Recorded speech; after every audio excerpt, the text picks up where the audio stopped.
Bonsoir tout le monde, bienvenue dans ce live spécial FAQ candidature pour les VT avec un petit point aussi méthodologie. Je me présente, je m'appelle Chloé Fredon, je suis responsable du pôle formation orientation. Alors moi je suis en deuxième année de médecine générale en section française et c'est pour ça que j'ai fait appel à mes collègues de Veto et donc je vais les laisser se présenter. Alors moi, je m'appelle Pierre, je suis en cinquième année ligne française à l'USAMV. Donc avant de venir à Cluj, j'ai fait 2 ans de prépa. J'ai pas eu le concours et donc j'ai décidé de tenter l'expérience à l'étranger. C'est pour ça que je me suis tourné vers Cluj. Et donc voilà. Moi, je m'appelle Alice, je suis en quatrième année ligne anglaise. J'ai aussi fait 2 ans de prépa, j'ai aussi raté les concours. Et du coup, je me suis aussi tournée vers la Roumanie et je suis très contente de mon choix. Je regrette pas du tout. Donc moi, je m'appelle Emilia Coyer, je suis en première année ligne française. Je suis délégué de la promotion. J'ai fait avant de venir ici à Cluj un BTS production animale. Et pour éviter les faibles chances d'être admis en France pour le passer par le biais d'une prépa, j'ai préféré venir directement en Roumanie. Et moi, c'est Adrien Batali, je suis en troisième année lignée anglaise.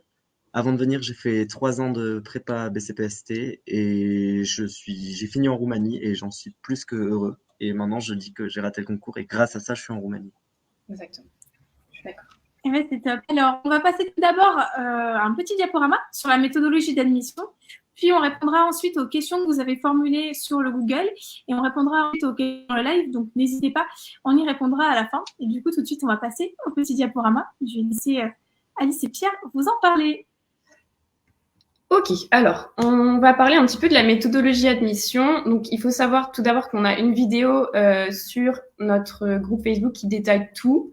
Qu'on a fait l'année dernière et donc tout est expliqué bien en détail, mais on va quand même repasser très vite fait sur les plus gros points pour que vous puissiez avoir une idée globale de la procédure et que ça puisse d'emblée répondre à certaines questions. Donc, alors déjà, tout se passe sur ce site. C'est le site de l'USAMV, c'est le site de l'université. Pour tout retrouver ce qui concerne les inscriptions, il faut aller dans Admittere et ensuite International Students et citoyens UE licence. Et ensuite, vous trouverez tous les documents dont on a besoin pour constituer le dossier. Donc, les informations générales, l'évaluation de tous les étudiants se fait selon une note attribuée sur 10, qui est construite à 90% de la note du bac, la note moyenne, la note globale, et à 10% de la note de volontariat. La période d'inscription cette année, c'est du 13 mai au 17 juillet à 16h. Attention, c'est l'heure roumaine, donc 1 heure plus tard qu'en France. Et les résultats seront 2 jours plus tard, le 19. On ne sait pas encore l'heure, elle sera communiquée plus tard. En général, c'est plutôt le jour même des résultats. Tout se fait en ligne. Il n'y a pas d'influence d'arrivée des dossiers, donc envoyez votre dossier quand vous êtes sûr qu'il est complet. Il vaut mieux attendre le dernier moment plutôt que d'envoyer un dossier incomplet. Pour les sortants de bac, pas de panique, vous avez le temps, le délai est large. Les frais de scolarité sont de 7 500 € qu'il faut payer en 3 fois 2 500, donc avant la session d'examen en général. Pas de traduction nécessaire si le document est en roumain, en anglais, en français, en espagnol ou en italien. Donc, si vous avez tous vos documents en français, pas besoin de les faire traduire. Pour Cluj, en tout cas. En ce qui concerne la constitution du dossier, donc, il y a un dossier CNRED, donc, qui est le Centre national de reconnaissance d'équivalent du diplôme. Par rapport à la vidéo dont je parlais au début, il y a un petit changement cette année. Tout le reste de la vidéo est correct. Il y a juste ce changement qu'on n'a pas pu modifier directement dans la vidéo parce que ça prend beaucoup de temps, mais du coup, on en parle ici. La demande du CNRED doit être envoyée directement à la fac et c'est la fac qui fera la demande pour vous. Donc, ça veut dire si vous postulez dans plusieurs universités, il faut envoyer plusieurs dossiers CNRED et du coup, payer le CNRED plusieurs fois. Donc, pour ce dossier CNRED, il faut le formulaire de demande que vous trouvez sur le site et la preuve que vous avez payé les frais d'évaluation, donc qui est de 100 lei, c'est à peu près 20 € sur le RIB du CNRED et on a mis ce site sur le lien de la fac, il me semble. Et ensuite, la fac se charge de constituer le dossier et de l'envoyer pour vous. Ensuite, le second dossier, c'est le dossier université. Pour ça, il faut le dossier CNRED, le diplôme ou certificat d'enseignement secondaire, donc le diplôme du bac, le relevé de notes des 3 dernières années, les autres documents pertinents selon votre cas. Bon, parfois, on n'en a pas. Moi, j'en avais pas, par exemple. En termes de compétences linguistiques, donc ça, c'est uniquement pour la ligne anglaise, pas pour la ligne française. Si vous ne postulez que pour la ligne française, il n'y a pas besoin de ça. Si vous souhaitez postuler pour la ligne anglaise, il faut un niveau B2 global dans les 4 compétences, donc listening, speaking, reading and writing.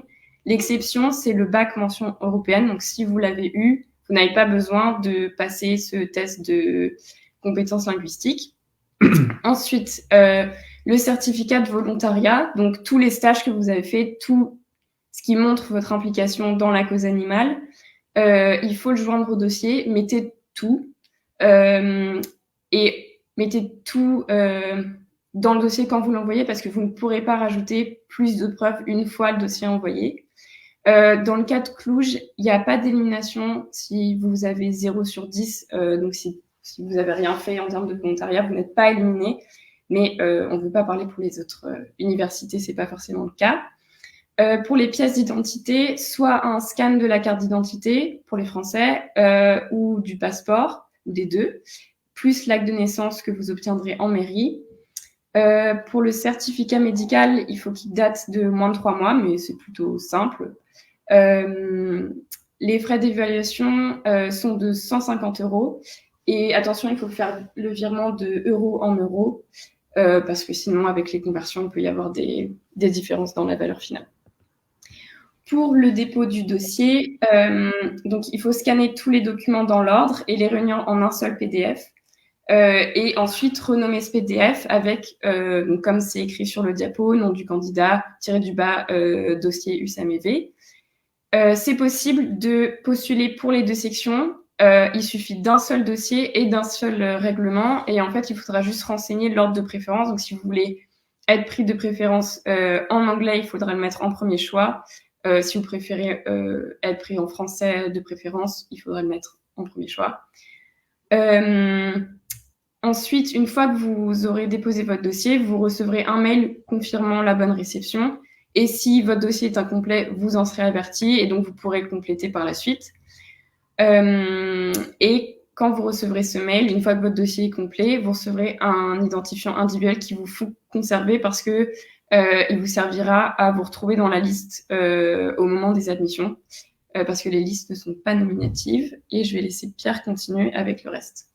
Donc, par rapport aux résultats, ils auront lieu le 19 juillet sur le site de la faculté, comme on a dit. Donc, il faut que vous alliez dans l'onglet International Students. Ensuite, pour la section française, vous allez dans l'onglet Résultats. Et pour la section anglaise, ce sera dans l'onglet Results. Vous avez 4 listes qui seront publiées. Vous avez 2 listes d'admis, 60 pour la section française et 45 pour la section anglaise. Vous avez également une liste d'attente et une liste des étudiants rejetés. Donc, le classement, il est fait selon une note sur 10 à 90%, représentée par la note du bac, comme on disait tout à l'heure, et 10% par la note de volontariat. Les points importants à garder en tête, si vous avez demandé les 2 sections, vous ne pouvez pas dire que vous refusez la section qui vous est proposée en disant que vous attendez la suivante. Si vous refusez la section qui vous est proposée, alors vous serez supprimé de toutes les listes. À Cluj, il n'y a pas de 2e ou 3e session comme ça peut être le cas dans d'autres facultés. Vous recevrez un mail dès qu'une place se libère. Les listes d'attente sont régulièrement mises à jour. Généralement, c'est toutes les semaines sur le site de la fac, mais on tient une liste d'attente sur le groupe Facebook, sur lequel on vous mettra le lien tout à l'heure. Mais vous aurez accès du coup à la mise à jour la plus régulière possible. On ne sait pas jusqu'où descendra cette liste, ça dépend tous les ans. Donc, par rapport à ce qui se passe lorsque vous êtes admis, donc, tout d'abord, vous recevez un mail d'admission. Il faut valider votre inscription en effectuant le paiement du premier tiers de l'année, donc c'est-à-dire 2 500 €. Et pour ça, vous avez quelques jours pour le faire. Généralement, c'est 2 ou 3 jours. Une fois que vous êtes admis, nous, de notre côté, on crée un groupe de promo sur Facebook. Et sur ce groupe de promo, vous aurez accès à un guide avec toutes les informations qui concernent le logement, les banques, les assurances, le téléphone, vraiment tout ce qu'il y a à savoir sur la vie à Cluj. Ça vous permettra également de faire un premier contact avec votre classe. Ça vous permettra également de rechercher des colocations. On fait des posts en général en disant si vous voulez proposer ou rechercher une colocation, n'hésitez pas à envoyer un message.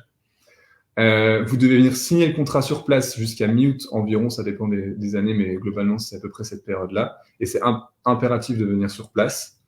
Vous devez amener l'original du bac lorsque vous venez signer le contrat, une copie certifiée conforme du diplôme et un relevé de notes du bac, mais également 3 photos d'identité. Donc, ce qu'il faut bien garder en tête, c'est que pour les non-suisses, les non-membres de l'Union européenne et de l'espace européen, vous devez attendre d'avoir votre visa pour postuler. Les notes, elles ont tendance à augmenter, mais aucun moyen de prédire le niveau des futurs candidats. Ça, c'est hyper important de le savoir. Vous n'avez pas la possibilité de refuser une place dans une ligne et espérer être admis dans l'autre. Ça, je l'ai dit tout à l'heure, mais c'est souvent des questions qui reviennent. Une fois que le virement de confirmation de la place est effectué, vous n'avez pas de remboursement possible. Si vous désistez, malheureusement, cette avance sera perdue. Et donc voilà les liens utiles dont je vous ai parlé il y a quelques minutes. Vous avez le lien vers le site de l'université avec la procédure d'admission. Vous avez également le lien vers le site du CNED sur lequel vous pouvez trouver le RIB, mais il est également possible de le trouver sur le site de la fac. Vous avez également le lien vers notre groupe Facebook et on vous invite à y aller parce que vous avez plein d'informations qui sont regroupées, plein de questions qui ont déjà été posées et surtout la vidéo. Et on vous a même mis le lien de la vidéo directement. Donc, pour y avoir accès, il faut demander à rejoindre notre groupe Facebook d'abord, mais vous aurez toutes les informations qui y seront détaillées. Voilà. Ah, c'est top. Du coup, on va passer aux questions, donc FAQ, qui ont été posées sur le Google. Donc, on a tout d'abord une première question concernant l'admission. Donc, y a-t-il un intérêt à fournir les bulletins de BTS ou doit-on uniquement fournir les bulletins de lycée? Non, il n'y a pas d'intérêt à fournir les bulletins de BTS. C'est suffisant de fournir les bulletins de lycée. C'est pas du tout nécessaire de fournir ça. Voilà. Alors, secondement, on a aussi quelque chose concernant les conventions de stage. Certaines sont très longues, donc notamment de 13 pages. Et est-ce qu'on doit envoyer les 13 pages? Alors, il n'est pas nécessaire d'envoyer les 13 pages. Le plus important, c'est qu'on voit votre nom, la période du stage et la signature du vétérinaire et éventuellement de votre lycée ou collège si jamais vous avez fait ces stages quand vous étiez dans cette période-là. Mais pas besoin d'envoyer 13 pages, surtout si vous avez fait plusieurs stages. Ça ne sert à rien de blinder le dossier. Alors, la question suivante, c'est concernant aussi, encore une fois, les conventions de stage. Est-ce qu'on doit vraiment toutes les fournir ou une attestation est suffisante? On peut très bien joindre les deux, mais il faut savoir que donc les deux seront pris en compte, mais les conventions de stage, c'est vachement valorisé quand même. Alors, quels documents sont acceptés pour faire valoir notre expérience bénévole? Alors ça, c'est une question assez vague. On n'a pas vraiment de réponse à vous apporter. Les stages en font partie, ça c'est une certitude. Plus vous ferez de stages, au plus vous aurez de chances d'avoir une meilleure note. On n'a pas d'informations de la faculté quant aux notes et la manière dont elles sont attribuées. En revanche, par rapport aux différents candidats qui ont déjà été admis et qui ont comparé les notes qu'ils ont pu avoir, quand ils font beaucoup de stages, en général, ils ont une note qui est assez élevée. C'est important de faire tout ce que vous avez fait dans le lien, qui a un lien avec les animaux. Si vous êtes allé en ferme, par exemple, vous pouvez demander une attestation d'un éleveur. Si vous êtes allé en écurie ou ce genre de choses. Si vous avez fait du pet sitting, si vous avez fait du bénévolat dans une association comme la SPA ou ce genre de choses. Vous pouvez mettre des lettres de recommandation de vétérinaire également. C'est assez vague. Honnêtement, il n'y a pas de réponse précise. Tout ce qui touche de près ou de loin aux animaux, mettez-les. Au pire des cas, ce ne sera pas compté. Au mieux, ce sera valorisé. Alors, une autre question, cette fois-ci concernant le fait ou pas d'avoir une lettre de motivation dans le dossier. Alors, on ne doit pas en faire une. On ne sait pas vraiment si ça valorise, mais de toute façon, ça ne va pas nous pénaliser. Donc, si vous voulez en faire une, faites-en une. Je ne pense pas que ce soit pris en compte, mais on ne peut pas savoir. Donc, si vous sentez d'en faire une, allez-y. Mais en tout cas, ne pas en faire ne vous pénalisera pas. Alors, concernant cette fois-ci le relevé des notes du bac, doit-on faire une copie certifiée conforme ou faut-il de plus la faire légaliser par la cour d'appel? Alors non, il n'y a pas du tout besoin de la faire authentifier par la mairie ou ce genre de choses. Vous mettez uniquement le relevé, une photocopie du relevé comme on l'a dit, et du diplôme, et ce sera amplement suffisant. Peut-on ajouter des lettres de recommandation? Oui, tout à fait. Ça valorise bien. Un peu. Alors, question un petit peu longue cette fois-ci. Le certificat CECRL, délivré par le ministère de l'Éducation en terminale dans Cyclades, est reconnu au niveau international. Est-ce qu'il est, accepté à Cluj pour justifier son niveau d'anglais, si la langue est anglaise? Et faut-il avoir B1 ou B2? Et dans les 4 compétences, comme dans les autres écoles en Roumanie, nous l'aurons qu'après les résultats de bac qui a lieu le 8 juillet à 10h. Devons-nous attendre de l'avoir pour transmettre notre dossier à l'école de Cluj ou pouvons-nous le transmettre plus tard? Je ne connais pas de délivrance de certificat sur Cyclades. Alors, donc le certificat CECRL n'est pas reconnu par la faculté, malheureusement. Je ne sais pas s'il est reconnu dans les autres facs de Roumanie. En tout cas, à Cluj, ce n'est pas le cas. Il faut bien avoir le niveau B2 dans les 4 compétences, c'est hyper important. Ensuite, concernant le bac, alors oui, comme on disait tout à l'heure dans la petite présentation, pour les post-bac, franchement, ne vous inquiétez pas, vous aurez largement le temps, mais il faut impérativement avoir le bac pour faire la demande et déposer un dossier. Voilà. Alors, cette fois-ci, concernant un autre certificat, le CLES, est-ce qu'il est suffisant pour la section anglaise? Non, il n'est pas pris en compte. Ce qu'on peut faire, c'est qu'on peut citer éventuellement les tests qui sont reconnus. Donc, on a le Lingua Skills qu'on vous recommande parce que c'est un des moins chers et c'est surtout un qui vous permet d'avoir des résultats assez rapides. Je crois que c'est sous 24 ou 48 heures, quelque chose comme ça. Vous avez donc le Cambridge. Il y a pas mal de lycées qui le proposent, donc si vous l'avez, ça peut être pas mal. Il y a le TOEIC, le TOEFL, le IELTS, le BULATS. Voilà, ça se fait déjà pas mal de tests, mais globalement, c'est les tests qui sont reconnus par la fac. Est-ce que vous connaîtrez la date de rentrée approximativement? Alors, approximativement, on rentre début octobre, ça dépend des années. L'année dernière, je crois qu'on est rentré une semaine plus tôt, dernière semaine de septembre, mais c'est généralement dans ces eaux-là. Ok. Alors, pour l'admission, il y a un entretien à passer. Non, alors l'admission, c'est vraiment uniquement sur la note du bac à 90% et sur la note de volontariat à 10%. Après, une fois admis, il faut venir pour signer le contrat, mais ça n'a rien à voir. Enfin, c'est pas un entretien, il faut juste signer le contrat. Donc là, on sait qu'on est admis et c'est une façon de commencer en fait notre cursus, mais donc pas d'entretien à passer. Alors du coup, la question 12 et 13, je ne sais pas ce que vous en pensez, mais on y a déjà répondu tout à l'heure. Est-ce que vous voulez quand même répondre? On peut peut-être rappeler un petit truc. Alors, je crois qu'il y a une partie de la question qui demande si ça a un impact, est-ce qu'on est favorisé ou défavorisé si on demande la ligne française ou la ligne anglaise. Alors, ce qu'il faut savoir, c'est comme on disait, si jamais vous êtes, par exemple, vous vous dites que vous prenez ligne française et ligne anglaise, mais que vous voulez vraiment la ligne française et que vous prenez ligne anglaise parce que vous voulez assurer votre place, sachez donc que si vous êtes pris en ligne française, en ligne anglaise, vous ne pourrez pas refuser et dire non, je préfère attendre de savoir si je vais être pris en ligne française. Ça, c'est assez important à savoir. En fait, la liste d'admission, elle est commune aux deux lignes, à la fois à la ligne française et à la ligne anglaise. Ce qui veut dire que ils vont prendre par rapport aux notes et ils vont descendre. Donc, si jamais vous n'avez pas la note suffisante pour être pris en ligne française, dans ce cas-là, ils regarderont en ligne anglaise. Et si en ligne anglaise, vous avez la note suffisante, ils vous admettront. Alors que si vous aviez été sur liste d'attente, peut-être qu'une semaine après, vous auriez été pris en ligne française. Si vous n'aviez pas demandé la ligne anglaise, du coup, dans ce cas-là. Ouais.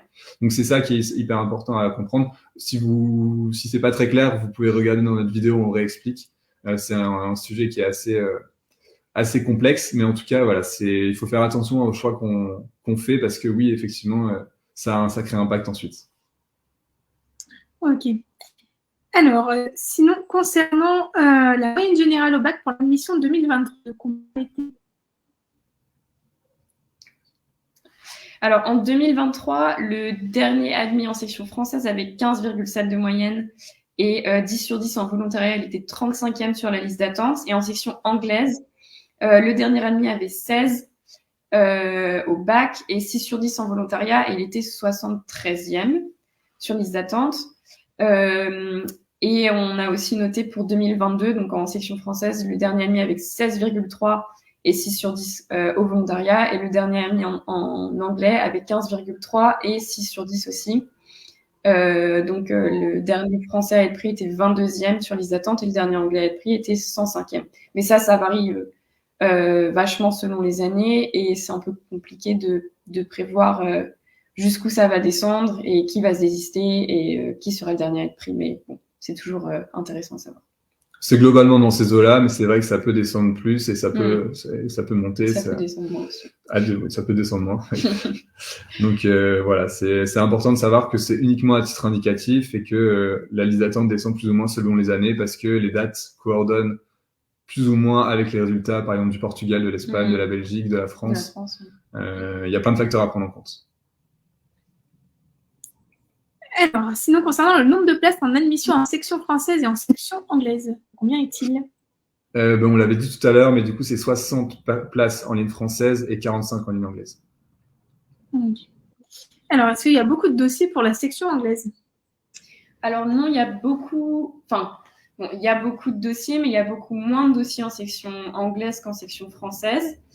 Et comme ce que Pierre expliquait tout à l'heure, c'est que la liste d'attente est commune aux 2 lignes. Donc ça veut dire que sur la liste d'attente, on a des gens qui demandent que la section française et des gens qui demandent que la section... des gens qui demandent les deux. Bon, aussi des gens qui demandent que la section anglaise, mais ça c'est plus rare. Donc ça veut dire que si moi, par exemple, je suis 20e sur les attentes et j'ai demandé les 2 lignes, et que en fait les 19 premiers ont demandé que la ligne française, et ben en fait sur la liste d'attente anglaise, je suis la première parce que tout le monde devant moi a demandé que la ligne française. Donc voilà, ça peut être intéressant à savoir si vous hésitez et que vous envisagez d'étudier en anglais, ça peut être bon à savoir. Et en termes de nombre de dossiers, donc comme on dit, les 2 lignes sont confondues et il y a à peu près 500 dossiers l'année dernière, un petit peu plus. Et l'année d'avant, c'était à peu près pareil également. Mais voilà, encore une fois, d'une année sur l'autre, ça peut être complètement différent. C'est assez aléatoire et difficile de prédire. Donc la question 17, ça vous y avez déjà répondu. Vous voulez peut-être rajouter quelque chose, je ne sais pas. Du coup, comme on l'a dit avec les classements, par exemple pour la ligne anglaise en 2022, c'est descendu jusqu'à la 105e place. En ligne anglaise en 2023, c'était 75e. Ça descend généralement plus en ligne anglaise qu'en ligne française. Et en ligne française, c'était 22e en 2022 et 35e en 2023. Alors, une question maintenant assez globale. La date d'admission est-elle rapide? Est-elle transmise par mail? Combien de temps avons-nous pour confirmer son inscription? Et est-ce qu'on doit se rendre pour signer le contrat à l'école sur place avant la rentrée? Donc, la date d'admission est-elle rapide? Ça, je pense que ça veut dire est-ce qu'on sait rapidement si on est pris? Donc, les résultats tombent le 19 juillet. Donc là, en général... on sait qu'on est admis, on reçoit le mail d'admission assez rapidement. Faut pas s'inquiéter si on ne reçoit pas tout de suite, mais ça prend un voire 2 jours. Et après, ça va aller au fur et à mesure que les gens se désistent. Donc, c'est un peu compliqué de savoir quand est-ce qu'on va être admis. Mais oui, le mail d'admission, on le reçoit assez rapidement après avoir été admis. Et comme Pierre disait tout à l'heure, en général, on a 2 ou 3 jours pour confirmer son admission. Et ensuite, il faudra venir sur place pour signer le contrat. Et ça, en général, on a jusqu'à mi-août pour venir sur place et signer le contrat. Voilà. Je ne sais pas si j'ai été très claire. Alors maintenant, une question concernant l'emploi du temps. Est-ce qu'il est chargé en termes de cours et combien de stages obligatoires dans l'année? Je vais me permettre de répondre du coup, en étant en première année. Donc l'emploi du temps en première année, c'est assez des matières théoriques pour permettre que tout le monde soit à peu près du même niveau. On remarque qu'il y a beaucoup des personnes venant de toute orientation, c'est-à-dire il y en a qui ont fait des bacs généraux avec différentes options, surtout avec les nouveaux bacs maintenant. Il y en a qui viennent de BTS, de prépa. Et là vraiment, la première année, c'est pour aligner tout le monde. Donc, il y a beaucoup de matières théoriques et un petit peu de matières pratiques avec notamment l'anatomie.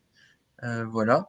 Et en termes de stages obligatoires dans l'année, il y a 30 heures de stages intramuros, c'est-à-dire à l'intérieur de la faculté, dans les différents domaines tels que la nécropsie, l'hôpital des urgences et j'en passe. Et également, il y a 60 heures obligatoires extramuros, c'est-à-dire à l'extérieur de la faculté, Alors, principalement, on pense tout de suite à revenir en France pour faire des stages, mais également, il y en a qui peuvent faire des stages extramuros dans la Roumanie avec un vétérinaire que l'on connaît, peut-être qui parle anglais. Voilà, c'est possible. Et sinon, est-ce que c'est chargé? Ça dépend des groupes. Il y en a qui tombent mieux que d'autres. Voilà, il y en a qui sont plus chanceux que d'autres. Mais en général, ça se fait bien.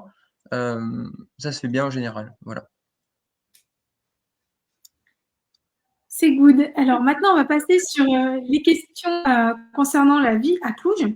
Donc tout d'abord, on a une question concernant s'il existe un site, un forum, un groupe d'anciens élèves qui rendraient leurs appartements. Alors, un site web, il n'en existe pas, clairement. Par contre, il y a sur Facebook différents groupes tels que le Bon Coin francophone. Ici, à Cluj, tout le monde connaît le Bon Coin francophone pour les petites annonces et surtout peut-être des P6 qui vendent des affaires, des choses comme ça avant de partir. Petites annonces en général, voilà. Foreign Students CN. Et il y a plusieurs groupes Facebook. Mais ça, vous serez informé par vos futurs P2 cet été quand vous serez admis. Et là, on prendra contact justement pour vous rassurer.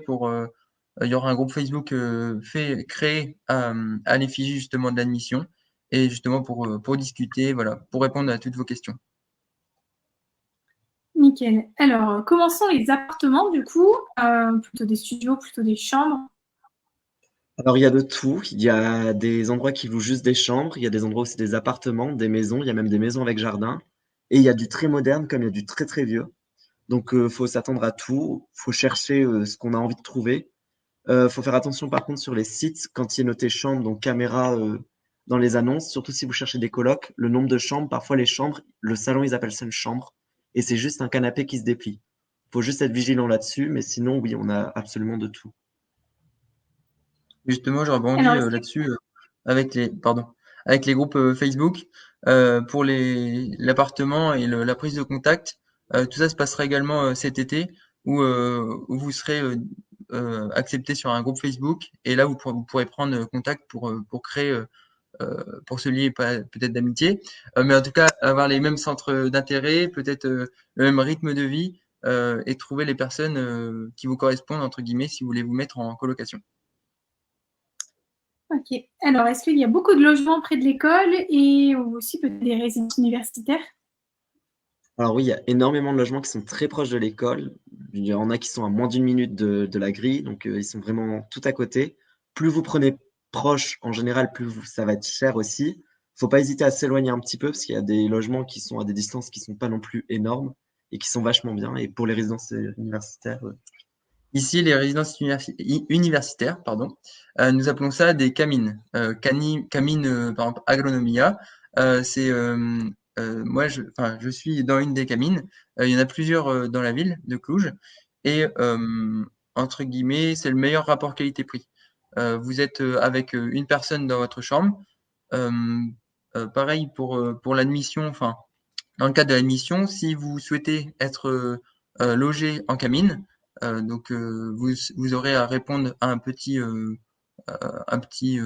Google Calc et là vous pourrez mettre qui vous attendez, peut-être je sais pas si vous connaissez un ami ou une amie avec qui vous voulez vous mettre dans la camine pour justement être plus à l'aise pour la première année. Vous pouvez la notifier, le mettre justement dans le Google Calc et justement et à vice versa pour justement, dès la première année, être logé dans la même chambre avec une personne peut-être de confiance, entre guillemets. Je vais me permettre du coup de rallier plutôt les questions côté logement. Du coup, il y a une autre question concernant le fait d'avoir, si vous avez des coordonnées d'agences immobilières ou êtes-vous partenaire avec certaines d'entre elles?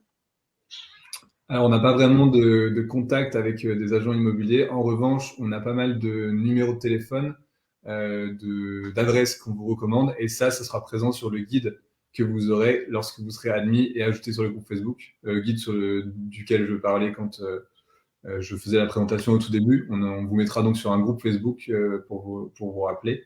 Et sur ce groupe, il y aura donc un guide avec plein d'informations, dont des coordonnées d'agents immobiliers et de numéros de téléphone pour vous aider à trouver les meilleurs appartements. Et du coup, concernant les quartiers, est-ce qu'il y a certains à éviter et certains peut-être à privilégier? Il n'y a pas vraiment de quartier à éviter. Après, il y a des quartiers à privilégier. Oui, bon, si vous préférez être proche de la fac, il faudra chercher dans ces quartiers-là, qu'on détaille aussi dans le guide dont parlait Pierre. Après, il y a des quartiers qui vont être plus proches de la rivière, d'autres plus proches de la forêt, d'autres vont être plus ou moins chers. Donc, comme Adrien disait tout à l'heure, plus on se rapproche de la fac, plus ça va être cher. Donc, si ça vous dérange pas d'habiter un peu plus loin, vous pouvez aussi chercher des appartements dans des quartiers qui sont un peu éloignés. Et après, soit vous marchez si vous êtes très motivé, ou soit vous prenez le bus comme Pierre fait par exemple.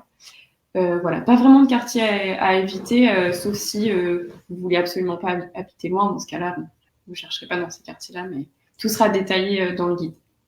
Je pense que ça vous parlera plus que des noms de quartiers communs. Est-ce que c'est compliqué aussi de trouver des appartements pet-friendly? Non, c'est pas si compliqué que ça. Bon, ils le sont pas tous, mais il y a déjà, encore une fois, des groupes Facebook d'appartements pet-friendly où il y a énormément d'annonces dessus et c'est très rapide. Et très souvent, avec les propriétaires, ils savent qu'on est étudiant vétérinaire et ça se négocie. En général, ils montent un peu le loyer ou la caution quand on a un animal, mais c'est globalement, on va pas dire que c'est aussi simple qu'un appartement normal, enfin non pet-friendly, mais c'est plutôt facile à trouver. Oui, je pense qu'il faut. Alors Alors, maintenant, pardon, excusez-moi, je voulais juste compléter un petit peu. Je pense qu'il faut avoir conscience, comme Adrien disait, que c'est un peu un filtre. Donc, ce ne sera pas aussi simple de trouver un appartement pet-friendly qu'un appartement pas pet-friendly. Mais voilà, il ne faut pas hésiter à négocier parce que voilà, certains propriétaires n'y pensent même pas et ce serait dommage de passer à côté de l'occasion parce que vous ne pensez pas à négocier. Donc vraiment, il ne faut pas hésiter. Et n'hésitez pas à le faire inscrire dans le contrat aussi, parce que comme ça, vous serez couvert si jamais quelque chose arrive. Et voilà. Alors maintenant, une question concernant les transports. Est-ce qu'il y a des trams, des trains près de l'école? Alors, à côté de l'école, on a des arrêts de tram qui sont à 15 minutes à pied.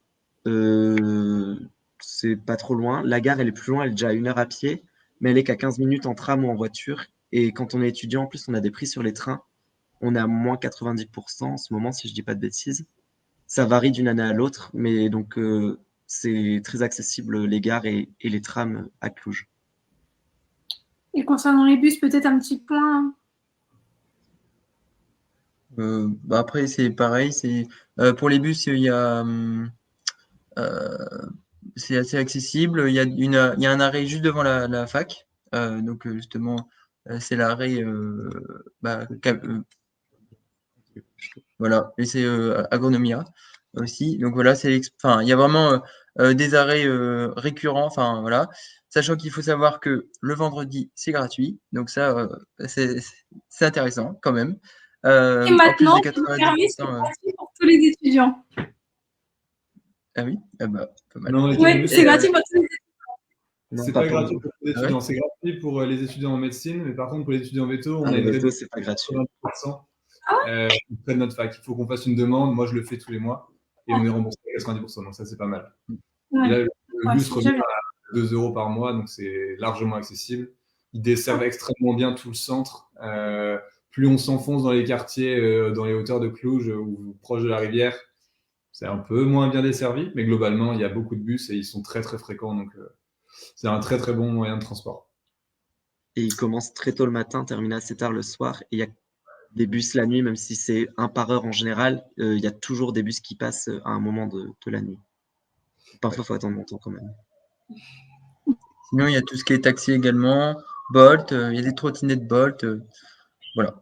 Il y a vraiment de quoi se faire transporter à Cluj. Alors maintenant, concernant les forfaits téléphoniques, est-ce que vous avez des recommandations des opérateurs Internet en particulier?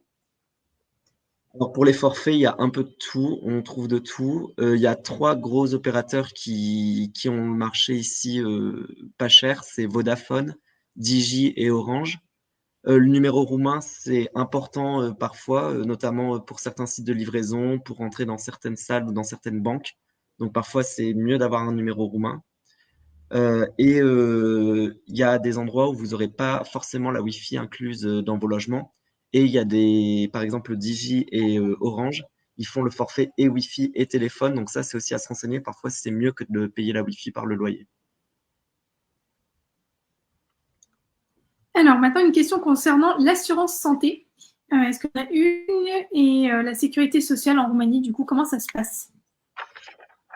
Donc, il y a dans toute l'Europe, il y a la carte européenne d'assurance maladie qui vous couvre pour tout ce qui est les urgences.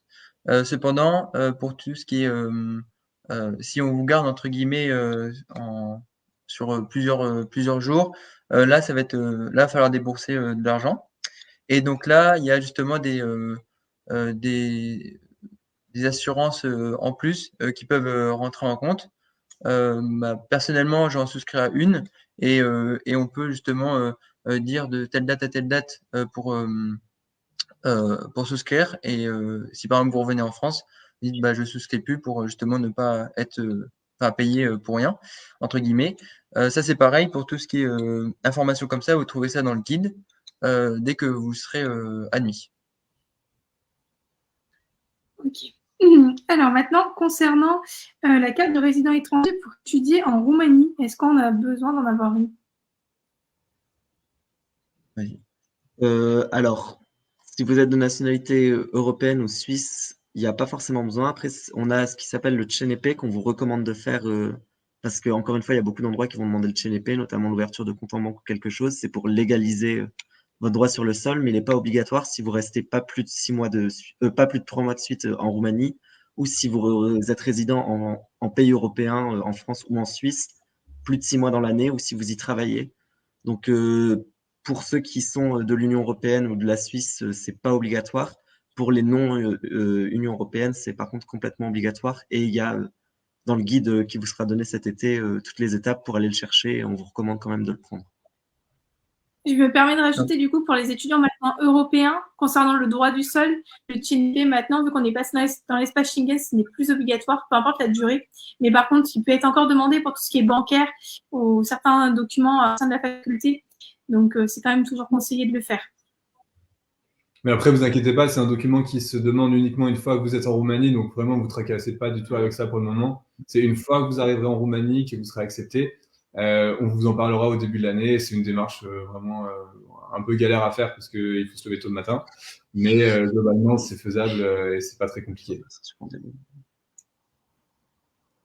Alors, une question maintenant concernant la bourse du Crous. Est-ce qu'on est éligible en Roumanie, du coup, en veto?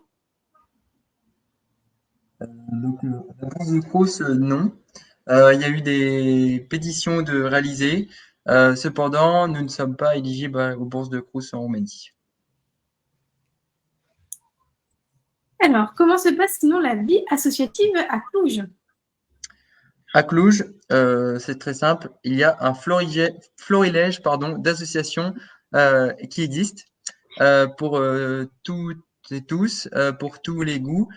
S'il y a notamment, je vais vous citer quelques-unes et vous faire part de ce qu'elles traitent entre guillemets en général.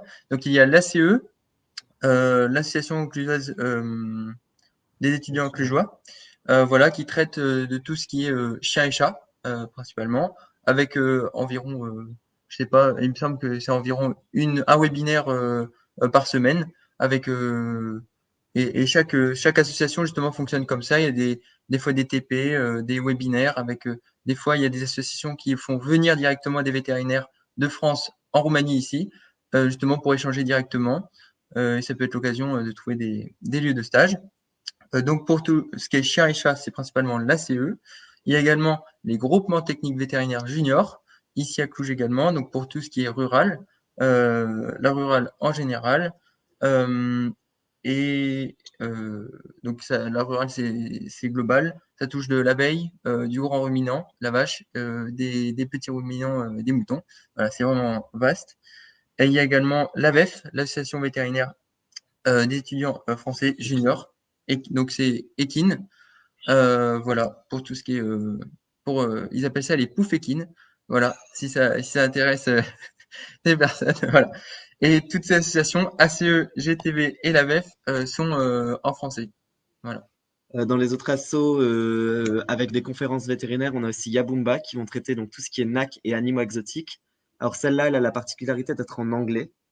Il y a quelques événements qui vont se faire en français, notamment quand c'est en partenariat avec les autres associations, mais c'est globalement une association qui va être complètement en anglais, même si la plupart des membres du bureau, etc., vont parler français, voire même les vétérinaires qui interviennent sont très souvent des vétérinaires de France. Et donc vont traiter donc animaux exotiques et nouveaux animaux de compagnie. Et on a aussi beaucoup de vie étudiantes hors des cours parce que il n'y a pas que ça. On a la CMC, donc cet asso où il y a énormément de clubs sportifs et artistiques avec du volley, du théâtre, du basket, du rock, il y en a vraiment pour tous les goûts. On a aussi un club de foot où on a des joueurs de foot, où on a un club de danse contemporaine indépendant aussi. Et tout ça est également en français, donc il y a énormément de vie étudiantes et d'événements. Toutes les associations font beaucoup d'événements et de soirées étudiantes. Justement, par rapport à ça, s'il y a quelque chose qui vous passionne et que vous êtes en première année, par exemple, cette année, il y avait pas eu de CMC tennis avant cette année. Donc, un étudiant de ma promotion s'était dit, moi, ça me plairait vraiment. Après, il s'était renseigné via la CMC. Et donc, c'est créé la CMC tennis à partir de cette année. Voilà. Donc, il n'y a pas vraiment de limite. Il y en a pour tous les goûts. Eh ben, merci pour vos réponses. On va passer du coup aux questions sur le live. On en a quelques-unes. N'hésitez pas à poser vos questions si vous en avez. On est là pour y répondre. Alors, tout d'abord, la première, est-ce qu'il est possible de demander une admission si on est Bac+3 ? Alors oui, il n'y a aucun problème à être Bac+3. On peut même être Bac+5, Bac+10. Il n'y a aucun souci. Tant qu'on a un bac qui est général et ou technologique, on peut postuler sans aucun souci. Il faut savoir qu'il y a beaucoup de diversité, je trouve, parmi les différents élèves. Enfin, dans ma classe, par exemple, il y a beaucoup de gens qui sortent du bac, mais il y a aussi des gens qui ont fait une prépa, il y a des gens qui ont fait une licence. J'ai des amis qui sont ingénieurs, j'ai des amis qui ont 30 ans. Enfin, il y a vraiment beaucoup de diversité et oui, on peut tout à fait venir sur les Bac+3. Alors, bonjour. Comme vous dites, les relevés de notes des 3 dernières années, ce sont les 3 années de lycée ou en général post-bac compris ?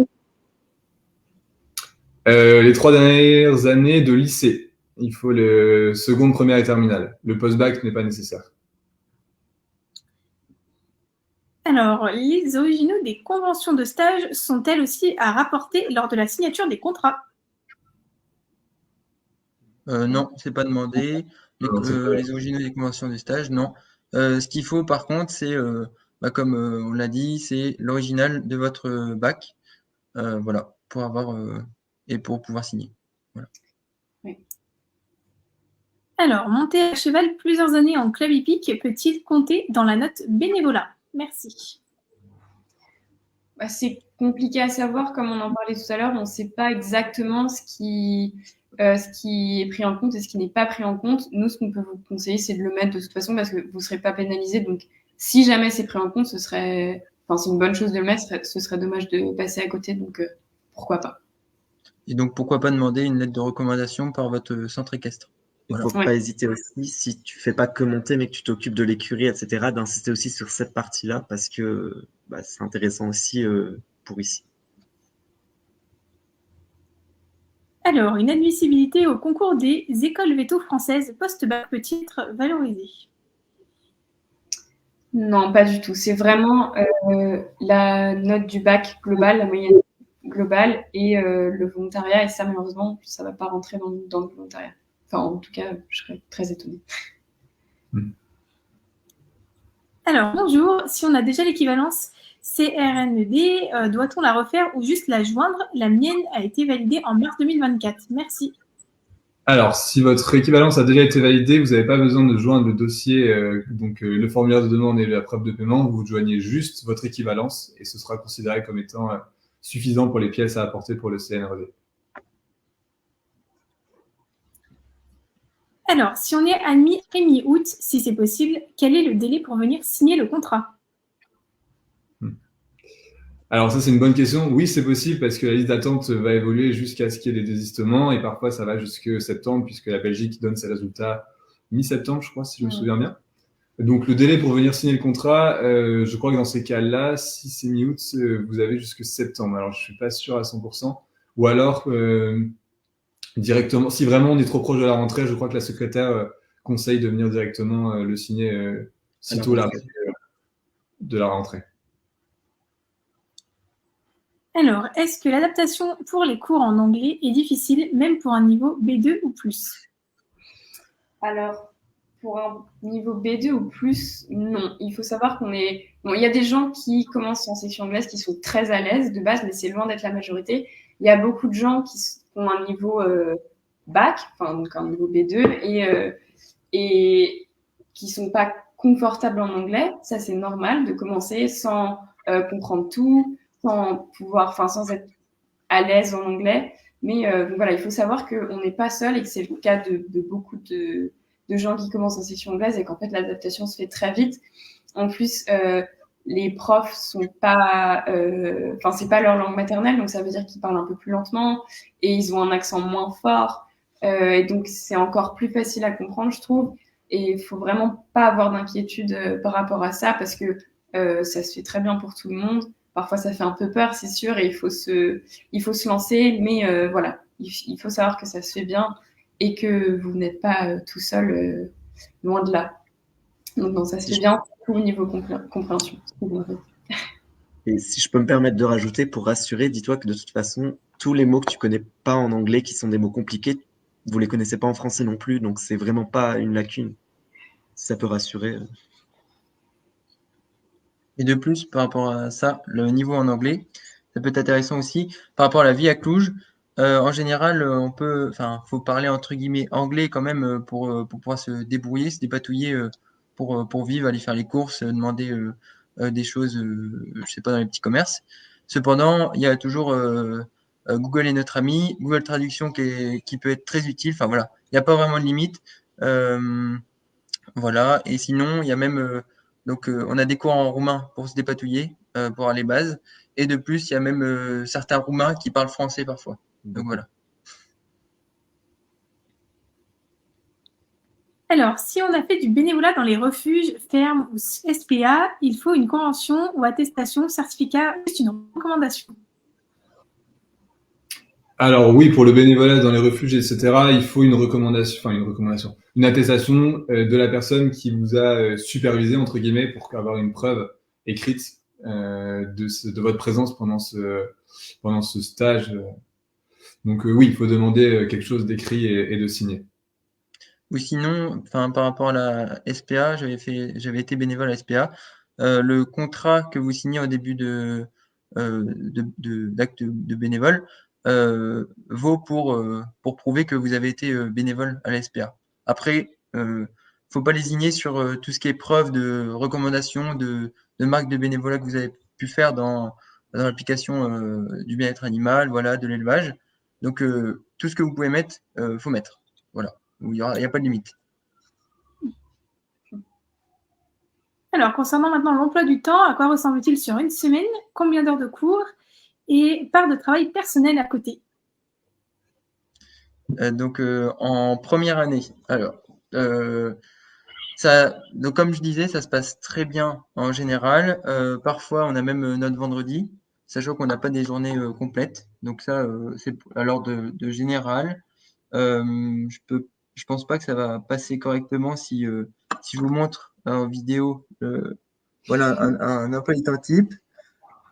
Mais si vous voulez, on pourrait en envoyer sur le groupe Facebook. Ça pourrait être intéressant. Un emploi du temps type pour le groupe Facebook du coup voilà FR pour français pour justement vous rendre compte.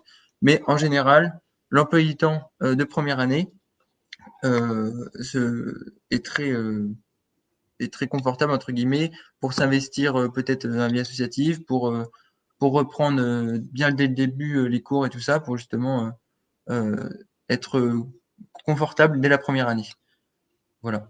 Et la place pour le travail personnel, il n'y a pas beaucoup de choses qui vous sont demandées en dehors des cours.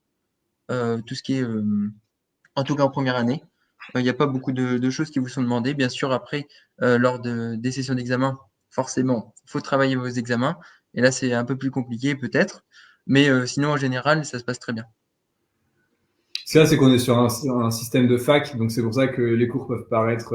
En fait, il y a des journées, on va avoir cours de 8h à 20h sans pause, et des jours où on va avoir cours 2h, 4h. Quand on sort du bac, forcément, ça change un peu parce qu'on a l'habitude d'avoir 8h, 17h tous les jours. Là, on a des journées un peu plus light parfois, des journées un peu plus chargées d'autres fois. En Roumanie, il n'y a pas de pause le midi. En France, on a l'habitude d'avoir la pause du déjeuner. Ici, ça n'existe pas. Donc, c'est pas du tout choquant d'avoir cours de 8h à 20h non-stop. On a quand même des pauses toutes les heures de 10 minutes et la possibilité de manger. Donc ça, il y a pas de souci. Et donc pour le travail perso, comme l'a dit Emilien, ça dépend. Après, ça dépend vraiment de chacun. Il y en a qui vont bosser sur le long terme. Il y en a qui vont plutôt mettre un bon coup de fouet 2 semaines avant les examens. Chacun choisit son camp. Mais honnêtement, c'est pas voilà. Il faut travailler sérieusement, c'est sûr. Il y a des années un peu plus fournies que d'autres. On va dire que la 3e année, c'est vraiment une année bien chargée. On a des grosses matières avec beaucoup de par cœur. En première année, l'anatomie, ça fait vraiment partie des choses qui nécessitent beaucoup de par cœur. Donc oui, ça demande beaucoup de travail. Mais en travaillant régulièrement, il n'y a pas de souci, franchement. Ça se fait sans problème. Pour revenir au système fac, du coup, on a 50% de présence obligatoire pour les cours magistraux et les TP ou les labs voilà, sont obligatoires par contre. Voilà. Et il y a toujours moyen, s'il y a quelque chose de médical, de justifier et de repasser. Voilà. Alors, est-ce que des fournitures de rentrée sont-elles à prévoir?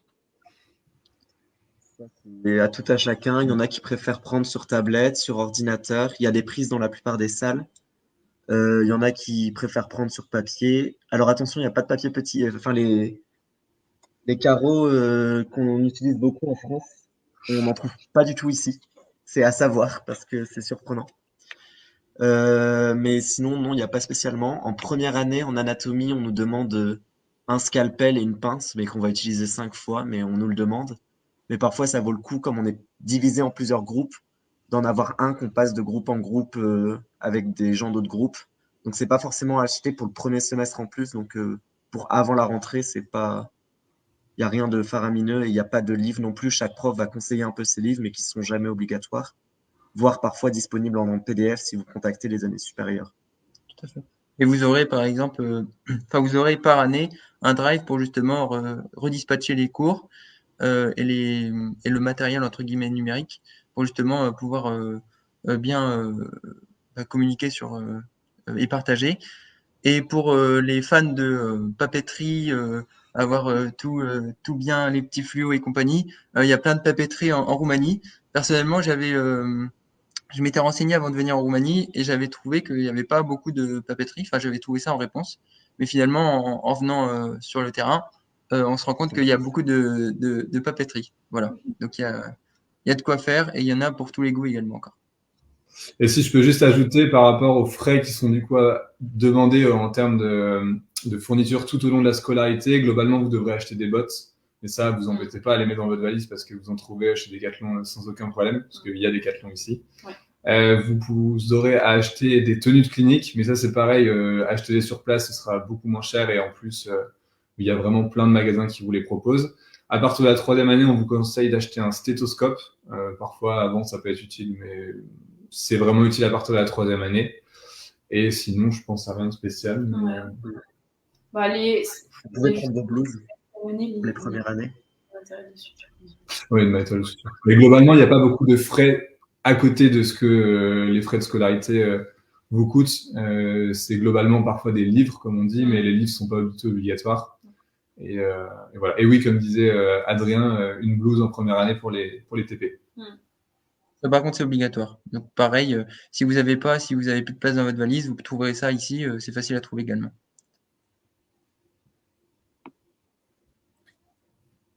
Alors, si nous savons que c'est accepté, faut-il amener un animal avec nous? C'est pas obligatoire, non. Si vous voulez. Mais non, on ne doit pas avoir un animal pour faire toutes nos expériences sur lui. Par contre, les animaux sont interdits à la fac. Ça, c'était Ouais. quelque chose qui, il y a quelques années, vous avez peut-être lu sur les groupes Facebook et tout ça, que c'était autorisé.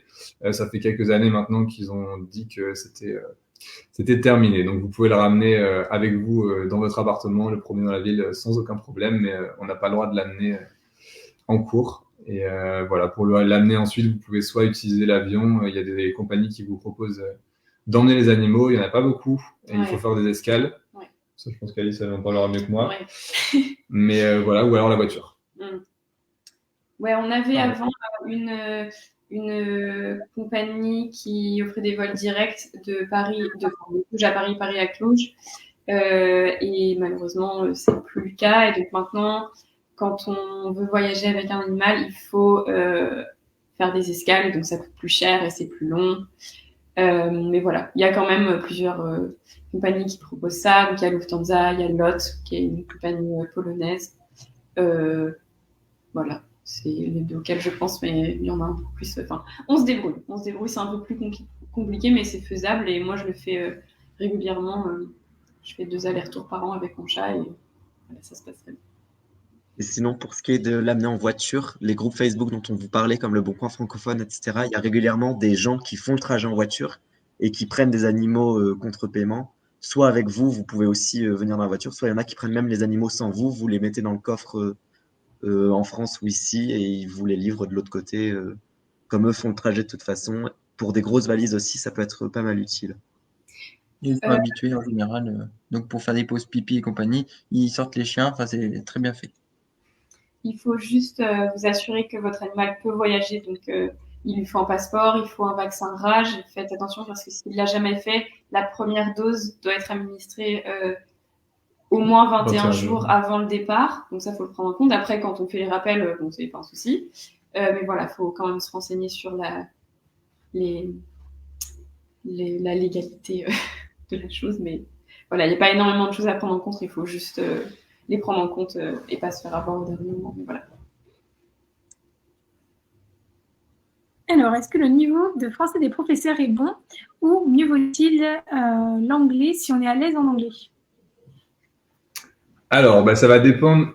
Très globalement, les profs parlent super bien français. Il y a quelques exceptions en première année où c'est du français vraiment de bas niveau, mais bon, ça correspond par exemple à la physique où c'est pas forcément le plus à l'aise en français, on va dire. Mais globalement, les profs parlent bien. Il y en a qui ont déjà exercé en France.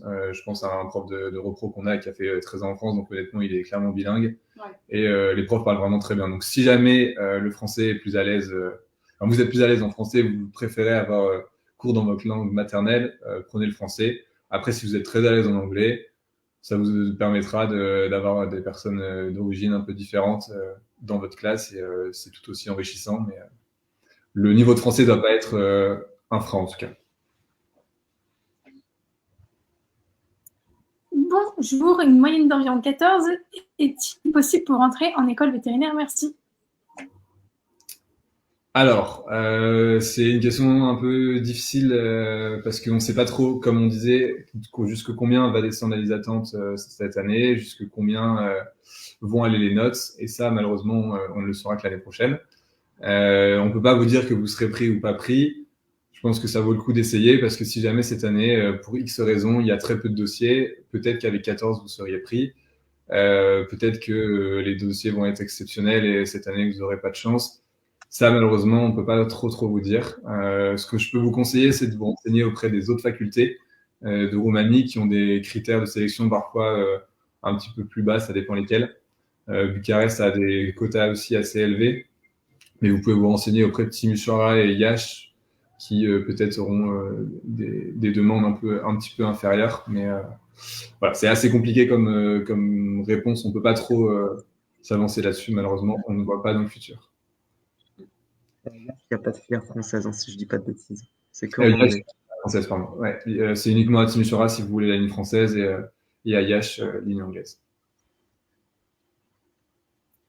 Alors, le bac dénommé Bac français international section anglaise est-il reconnu comme le bac européen pour la reconnaissance du niveau d'anglais? Ah, ça, c'est le bac OIP, il me semble. Donc, on a dit que c'était pas reconnu pour la reconnaissance du niveau anglais. Il n'y a vraiment que le bac européen, malheureusement, ce qui est un peu frustrant parce qu'on sait que les OIB font beaucoup d'anglais, mais non, malheureusement, il faut passer un test linguistique. Alors, bonjour, pouvez-vous me dire quel budget il faut compter environ pour un mois, nourriture, loyer? Et est-ce que vous conseillez d'ouvrir un compte en Roumanie? Ça va vraiment dépendre de beaucoup de choses. Donc, où est-ce que vous habitez et si vous mangez tous les soirs au restaurant ou pas. Donc, comme Emilien disait, le meilleur rapport qualité-prix question logement, ça va être la Camine. C'est, Emilien, correcte-moi corrige-moi pardon si je me trompe, mais c'est 120 € par mois, je crois. Oui, 120, 125 €. 600 livres. Voilà. Par mois, donc plus les courses.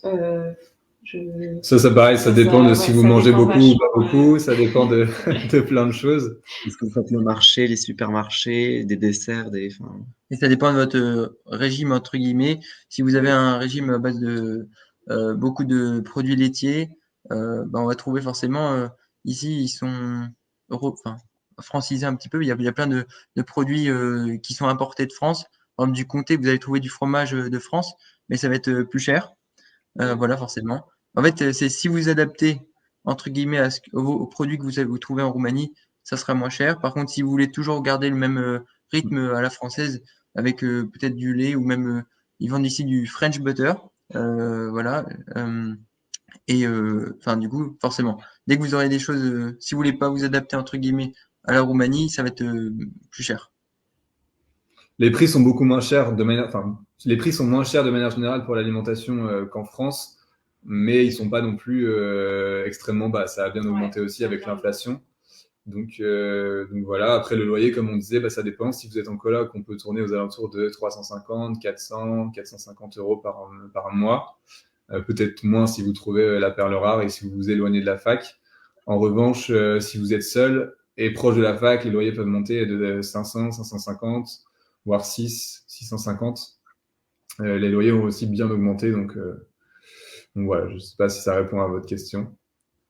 Pas hésiter à négocier les loyers, notamment pour les mois d'été, pour faire moins de frais. Effectivement. Alors, qu'est-ce qui va prendre le plus de temps dans la constitution du dossier? Très bonne question. Pensez à tout ce qui est volontariat, parce que parfois on se dit je vais juste mettre les stages et puis une semaine après on se dit punaise j'avais fait ça. Donc bien se poser pour bien mettre les bons documents. Après pour le reste honnêtement, si vous avez toutes les pièces à côté de vous, le dossier ne prend pas beaucoup de temps. Il y a peut-être l'acte de naissance. L'acte de naissance, ça va. Un peu de temps. Ouais. Mais voilà. Comme il y a pas il y a ce changement cette année, où c'est la fac qui se charge de faire le dossier CNRED, il n'y a pas ce délai-là à prendre en compte. Donc, ouais. Et donc, donc il y a l'acte de naissance qui va peut-être prendre un petit peu de temps, et également le passeport. Si vous souhaitez demander le passeport, prenez-vous-y à l'avance quand même pour avoir réunion à la mairie, tout ça. Il n'y a pas besoin pour le dossier, mais ça peut être une valeur ajoutée. Par exemple, personnellement, moi ça peut servir d'avoir le passeport ici, en plus d'une carte, juste une carte d'identité la République française, ça peut servir le passeport. Donc ça peut valoir le coup de le faire et donc d'anticiper ça. Voilà. Et puis il y a Oh, pardon, vas-y. Moi, c'était pour revenir sur la question d'avant. On avait répondu qu'à la moitié de la question. Donc, vas-y, réponds à celle-là tant qu'on est dessus et je reviendrai dessus derrière. Oui, je voulais juste rajouter le délai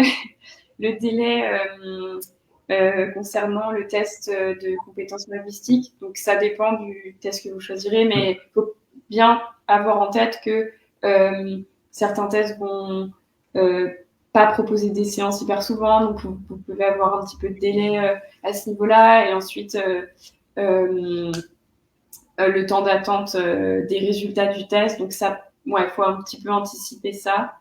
Je pense que c'est important d'anticiper ça, mais voilà.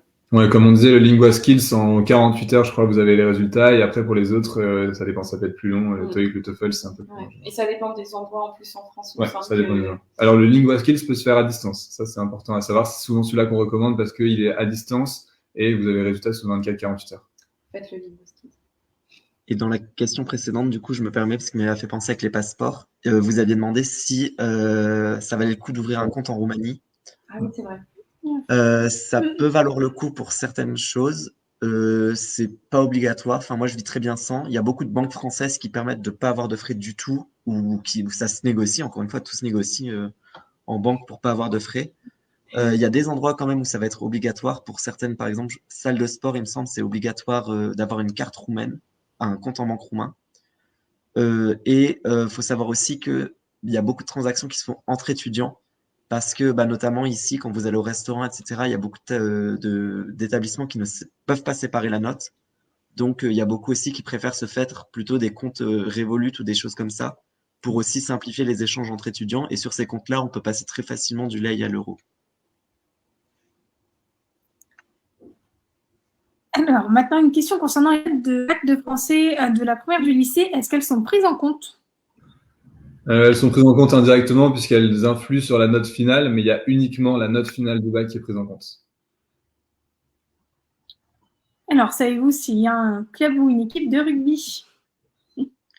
Oui. La CMC, il y a un club de rugby en français où il y a une équipe masculine et une équipe féminine et ils font énormément de choses. Il y a des tournois interfac entre les facs Veto de Roumanie. Ils vont aussi, c'était le week-end dernier, ils étaient aux Ovalie, qui sont des tournois de rugby interveto en France. Ils ont fait de bons résultats cette année. Donc oui, on a vraiment de quasiment tous les sports. Et s'il n'y a pas, il faut en parler. Et s'il y a d'autres gens qui sont motivés, tout s'ouvre, tout se fait ici. Alors, quel est le taux de réussite d'année en année? Déjà, entre français et anglais, c'est très différent, j'ai l'impression. Enfin, je ne sais pas si à vos années, ça se sent aussi, Pierre et Alice, mais pour nous, on a beaucoup plus de doublants en anglais qu'en français. Mais en général, c'est pas des francophones qui doublent. C'est vrai. Ouais, excuse-moi, vas-y. Non, vas-y. Non, j'allais dire que il y a des gens qui redoublent, pardon, pour des raisons différentes. Enfin, moi, je connais plusieurs.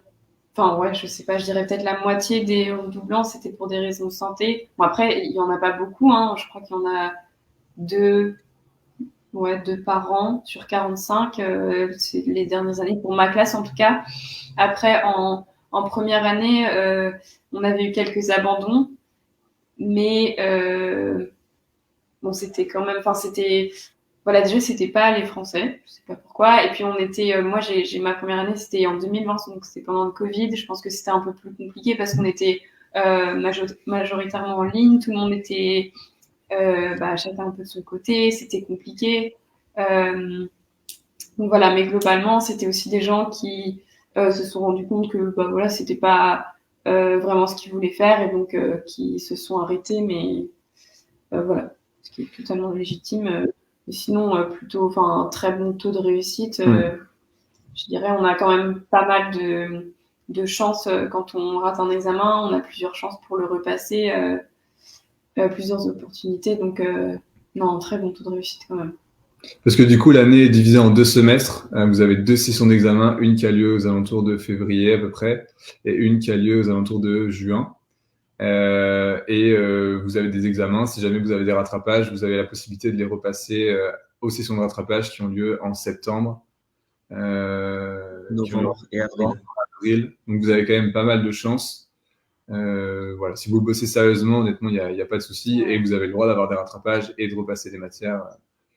Donc voilà, il n'y a pas le taux de crédit minimal. Je crois que c'est à 36 crédits pour passer l'année en première année. Ouais, on a 60 crédits par an, il faut au minimum 36 pour passer dans l'année supérieure. Donc voilà. Et après, il y a, quand on est en 3e année, pour passer en 4e année, il faut avoir validé tous les examens de première année.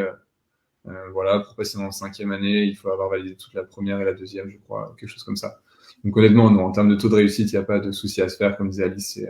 Les gens qui partent, une bonne partie pour des raisons personnelles, médicales. Il y en a qui échouent, oui, mais c'est vraiment pas énorme. Sachant qu'en première année, le système de notation ici, c'est sur 10. Il faut avoir minimum 5 pour valider la matière. Et donc, c'est accessible, c'est assez accessible, accessible d'avoir 5 sur 10. Voilà, en général. Et les profs sont très très bienveillants. Au plus on va au rattrapage, au plus ils sont derrière nous à nous aider et tout. Faut pas, les profs, on n'est pas contre eux. Ils veulent aussi qu'on réussisse, donc faut pas s'inquiéter pour ça. Les professeurs, ils sont très humains, ce qui est une vraie qualité ici. Ils se mettent à notre hauteur en parlant français. Certains parlent très bien français et ils sont très bienveillants envers nous. Voilà. Alors, comment fait-on pour justifier le niveau B2 en anglais? On avait déjà un peu parlé. Donc ça, c'est soit le bac européen, soit les tests dont on a parlé, donc Pierre en a mentionné quelques-uns. On a fait une liste aussi dans la vidéo dont on vous a parlé. Mais voilà, c'est ça et ça uniquement. Et il faut passer ce test dans les 4 compétences. Voilà. Alors, est-ce bien utile de venir en voiture en Roumanie? Alors, utile, non. Honnêtement, personnellement, j'en ai pas et je me porte très bien. Cluj, c'est la deuxième plus grande ville de Roumanie, certes, mais c'est une ville qui est malgré tout à taille humaine. Tout se fait très très bien en bus, honnêtement. Au pire, il y a les taxis, il y a les trottinettes. Enfin, franchement, on se déplace quand même assez facilement. C'est bien pour aller visiter l'extérieur de Cluj, si jamais on veut partir en road trip ou tout ça. Effectivement, là, pour le coup, il faut une voiture parce que il n'y a pas beaucoup d'autoroutes et ça nécessite quand même pas mal de kilomètres en général. Mais dans ces cas-là, il y a des locataires de voitures. Et la plupart des étudiants, quand ils décident de partir sur un week-end ou sur une semaine, ils font ce genre de choses. Ils louent une voiture et on s'en sort très bien. Donc sur place, en plus, aux heures de pointe, Cluj, c'est extrêmement compliqué de circuler. Donc ça n'a pas un énorme intérêt, en tout cas pour ma part. Après, peut-être que les Même gens... une contrainte avec les places de parking aussi, parce que toutes les places de parking sont numérotées et tout le monde n'a pas une place de parking, donc ça vient même parfois rajouter une contrainte. Et aussi, il faut savoir que si vous êtes admis à la Camine, c'est possible d'avoir une place de parking en payant un petit surplus, pas beaucoup, mais en tout cas pour avoir une place de parking sécurisée dans la Camine. Voilà. Alors, si les notes du bac à la sortie du lycée ne sont pas assez bonnes, est-ce que c'est foutu pour toujours ou peut-on postuler après 1 ou 2 ans de fac? En fait, là, si on fait 1 ou 2 ans de fac après avoir passé bac, la note du bac reste la même. Et donc, ça va avoir aucune influence sur notre chance, sur les chances qu'on a d'être admis, malheureusement. Par contre, tu as le droit de repasser un bac si tu ne passes pas les mêmes options. Donc, tu peux changer de tes notes du bac, avoir un meilleur bac en repassant un bac en candidat libre derrière. Et là, du coup, ça change pour ton admission. Alors, j'ai une question concernant les cochons d'Inde. C'est quand tu avais parlé tout à l'heure, Alice, pour les transports.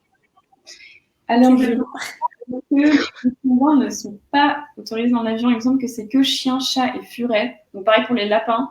Je sais qu'il y a plus de gens qui ont de lapins plutôt que de gens qui ont des furets. Enfin, je ne sais pas si c'est vrai, mais voilà. Donc, ouais, les lapins ne sont pas pris non plus. Je pense que les cochons d'Inde ne sont pas pris. Mais peut-être que vous pouvez les amener en voiture s'ils supportent le trajet. Je sais pas, ça risque de chauffer un peu peut-être et d'être un peu stressant pour eux. Il y a le train aussi pour les cochons d'Inde. C'est vrai. Après le train, je ne sais pas combien de temps ça prendrait, mais il faut explorer ces options-là. Mais non, l'avion, je crois que c'est pas autorisé, malheureusement.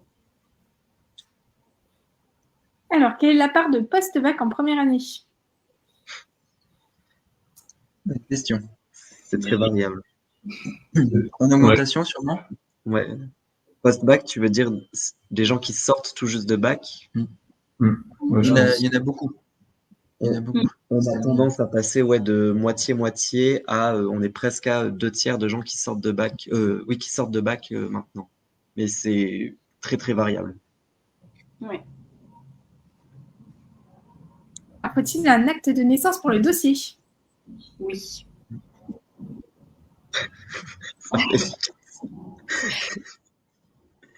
Avez-vous des relations avec les étudiants des autres facultés roumaines de veto, cours, congrès, associations? Énormément, oui. Bah, il y a beaucoup d'assos qui font des trucs. Bah, par exemple, je reviens sur la CMC avec les clubs de sport. Ils font très souvent des tournois de sport entre les trucs. L'ACE, qui est l'asso Chien-Chat, ils font même des olympiades interfac avec les 4 facs veto. Et ça, c'est incroyable. Et du coup, on part tout un week-end à 200 Clougeois, rencontrer 200 étudiants d'autres facs veto. Enfin, c'est incroyable. D'ailleurs, Cluj a gagné cette année. Oui, c'est vrai, on est les champions cette année. Il y a aussi pas mal d'assos qui sont les mêmes assos. Par exemple, je pense à GTV. Il y a un GTV à Cluj, il y a un GTV à Bucarest, il y a un GTV à Timișoara. Et quand il y a des gros congrès, c'est pas rare que des étudiants passent d'une fac à l'autre pour aller au congrès d'autres. Pareil pour le Vetnapoca. Vetnapoca, c'est un congrès interassociation ici à Cluj. Et il y a des places également réservées pour des étudiants venant d'autres facultés de veto en Roumanie. Et en France. Et en France aussi. Oui, il y en a qui viennent aussi. Et les assos aussi sont repérés en France. Donc, il y en a qui vont aussi même au congrès en France, des écoles de Roumanie qui vont au congrès en France pour Yabumba, GTV et la VEF, si je dis pas de bêtises, qui sont des assos qui ont leurs racines en France. Et on est des branches ici. Et petit rappel pour ceux qui ne savent pas ce que c'est, du coup, GTV, c'est la branche rurale. Yabumba, c'est la branche animaux exotiques. Et on a dit quoi? La VEF, c'est les chevaux. La VEF pour les chevaux et la CE pour les animaux de compagnie. Exactement. Chien-chat. Alors, en général, combien de fois les étudiants reviennent-ils en France chaque année? Quelles vacances avez-vous? Et combien faut-il compter environ pour un aller-retour en avion? Alors, c'est assez variable. On a des vacances, donc on n'en a pas à la Toussaint puisque on viendra de revenir et il n'y a pas de vacances ici à la Toussaint. On a des vacances à Noël, on a des vacances en février à l'issue de notre session d'examen, on a des vacances à Pâques et après on a les grandes vacances d'été qui durent généralement 2 mois et demi, voire un petit peu plus. Donc, il y a des étudiants qui font les allers-retours sur le week-end. Comme disait Emilien, parfois, il y a des groupes qui ont de la chance et qui sont libres le vendredi. Donc, il y en a qui font l'aller-retour, qui partent le vendredi ou le jeudi soir et qui reviennent le dimanche soir. En termes de prix, alors ça, c'est extrêmement variable. Ça va dépendre des aéroports. Il y a plusieurs compagnies, donc c'est Wizz Air et Ryanair majoritairement. Vous pouvez partir de Charleroi, de Beauvais, de Bâle, de Nice selon certaines périodes de l'année. Avant, il y avait Lyon, mais ils l'ont retiré, et donc je ne sais pas s'ils vont le remettre prochainement ou pas. Et globalement... Eindhoven aussi pour les nordistes. Comment? Il y a Eindhoven aussi pour les nordistes, qui est à 2 heures de Lille. Et donc, selon les avions et les aéroports que vous choisissez, le délai combien de temps vous prenez vos billets à l'avance. Moi, je sais que j'arrive à avoir des billets en partant par Charleroi à 15, 20, 25 euros. Donc, c'est quand même assez chouette. Mais je sais que c'est pas le cas de tout le monde. Ceux qui doivent partir par Bâle, par exemple, les billets sont assez chers. C'est les valises aussi qui coûtent très cher. N'hésitez pas, si vous êtes que sur un week-end ou sur des vacances, à vous limiter à un sac à dos ou sac à dos valise cabine. Et si vous avez qu'un sac à dos, c'est là que vous avez des billets à 15-17 euros. Pour les aéroports plutôt dans le nord de la France, par contre. En tout cas, il y a des vols très récurrents. Il y en a, par exemple, dans ma promotion qui reviennent en France souvent les week-ends, par exemple, justement, s'ils ont le vendredi.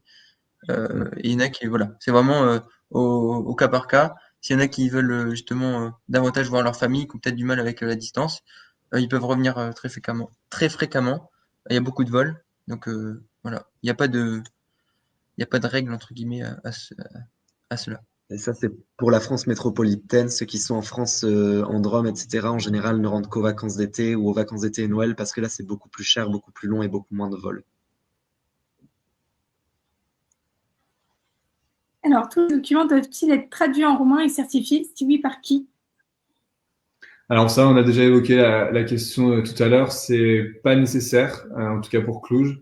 Oui, je sais que pour d'autres facultés, c'est nécessaire. Je crois que je ne vais pas dire de bêtises, mais pour Cluj, il n'y a pas. Timișoara aux dernières nouvelles, peut-être que ça aura changé cette année, je ne sais pas, mais en tout cas, pour Cluj, c'est pas nécessaire. Alors, combien de classes en section française et anglaise et nombre d'élèves? On a, en section française, on a 60 places. En section anglaise, on en a 45. Et donc, ces 2 sections sont séparées en 3 groupes pour la section anglaise, 4 groupes pour la section française. Donc, c'est des groupes de 15 étudiants. Et donc, les cours magistraux, on se retrouve tous dans l'amphi. Mais pour les TP, etc., les trucs plus pratiques, on est par groupe. Donc, on est des petits groupes de 15. Ça permet de plutôt bien voir et tout le monde peut pratiquer. Donc, ça, c'est pas mal. Ça fait des promos assez petites finalement, Ouais. comparé peut-être à des facs françaises, et même par rapport du coup aux Roumains ici. Et ce qui permet justement d'avoir un échange plus facilité avec le ou la professeur. Et même entre nous, ça permet de. Enfin, c'est assez. On reconnaît les têtes. Enfin, c'est voilà. C'est comme une petite famille à Cluj. Alors, comment est reconnu le diplôme en France? Alors, c'est un diplôme qui est européen, donc qui est valable partout en Europe. Pour ça, il n'y a pas de souci à se faire, dont la France, du coup. Donc, il n'y a pas d'équivalence à avoir à l'issue de ce diplôme. Vous avez juste à passer la formation sanitaire obligatoire, mais ça, c'est le cas pour tous les étudiants qui sortent de pays européens. Et c'est une formation qui dure une semaine. Il faut s'y inscrire, mais ça, vous inquiétez pas, vous aurez tout le temps d'y penser une fois que vous serez en 5 ou en 6e année, ou même après. Donc, le diplôme est reconnu en France sans problème. Et aussi, ce qu'on peut ajouter, c'est que par rapport aux étudiants français, nous n'avons pas la carte verte en 4e année. Et donc, pour faire par exemple tout ce qui est prophylaxie l'été, enfin voilà, ou sur des temps de vacances, c'est pas possible pour nous, ou en tout cas, c'est illégal. Il faut attendre la 6e année pour avoir le droit de faire ça. Voilà, il n'y a pas de carte verte pour nous en 4e année. Le bac européen et le bac admis section européenne, est-ce la même chose? Oui, ouais, c'est la même chose. J'ai fait un petit raccourci, mais c'est la même chose. Ok. Alors, peut-on s'inscrire à plusieurs écoles et dans les 2 sections? Cela rajoute-t-il des frais d'inscription? On peut s'inscrire, oui, à plusieurs écoles et aussi dans les 2 sections. Alors, ça rajoute des frais d'inscription de s'inscrire à plusieurs écoles dans le sens où il faut payer 4 fois, disons que vous postulez dans les 4 écoles, il faudra payer 4 fois les frais de dossier et les frais du CNRED.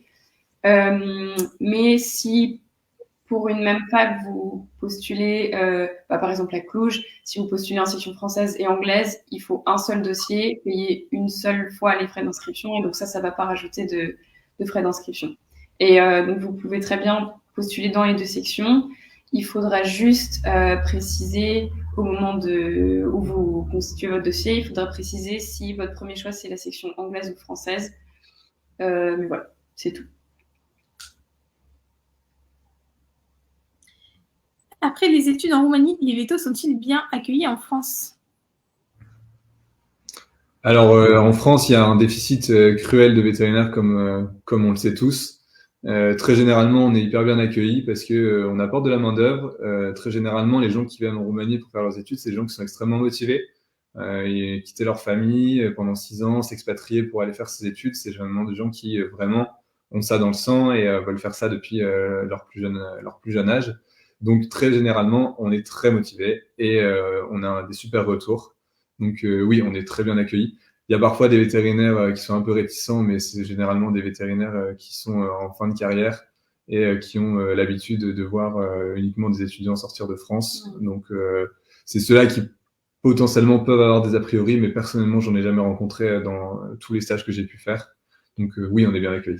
Ouais, et il faut préciser aussi que ces dernières années, la moitié des nouveaux inscrits à l'ordre des vétérinaires en France a été formé à l'étranger. Donc, on n'est pas un cas isolé. En fait, ça devient maintenant la moitié ou la majorité, même maintenant, je pense. Ouais. Donc,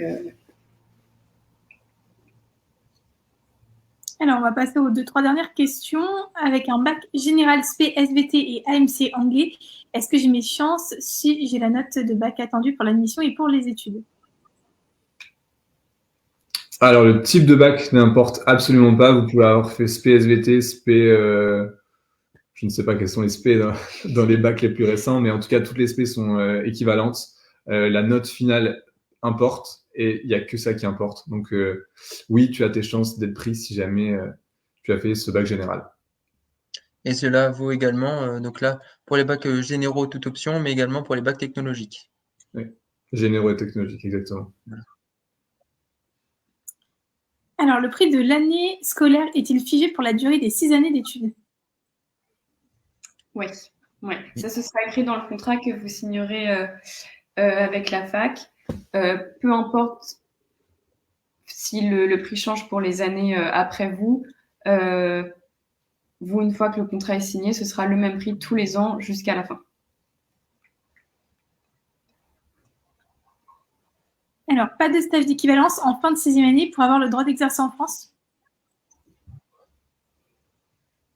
Alors, non, il n'y a pas d'équivalence en fin de 6e année pour pouvoir exercer. On a juste, comme je l'ai dit, besoin de passer la formation sanitaire, mais ça, ça peut être fait au cours de la première année d'exercice, donc c'est pas primordial et c'est un diplôme qui est européen, donc il n'y a pas d'équivalence nécessaire. Pouvons-nous dire pouvez-vous, nous dire si dans votre cas vous avez postulé aux 2 sections? On peut faire un petit tour, je pense. Vas-y. Du coup, moi, j'avais postulé en ligne française et en ligne anglaise, et j'ai été pris tout de suite en ligne française. Moi, j'avais postulé en ligne anglaise et ligne française. J'avais mis l'anglais en premier choix, et j'étais sur liste d'attente, mais du coup, j'ai eu ma place en ligne anglaise, donc j'étais très contente. J'ai fait comme Alice, moi j'ai postulé en ligne anglaise en premier et française en deuxième, et j'ai été pris tout de suite par contre en ligne anglaise. Personnellement, j'ai uniquement demandé la ligne française. Et j'ai été accepté directement. Alors, mon fils est en école franco-allemande et aura un bac français et allemand. Il fait de l'anglais. Cela suffit-il pour le niveau d'anglais? Non, normalement non. Il faut vraiment passer le test linguistique ou avoir un bac européen section anglaise. Donc, je pense que c'est pas ce qu'il fait. Je suis pas sûre, mais si c'est pas vraiment option européenne anglaise, il faudra passer le test. Ou pour ceux qui ont une double nationalité, si vous avez une double nationalité dans un pays anglophone, c'est suffisant aussi comme preuve. Bon, là, pour l'Allemagne, ça marche pas parce qu'il y a l'anglais n'est pas langue officielle en Allemagne, mais pour ceux qui ont une double nationalité, ça peut toujours être utile à savoir.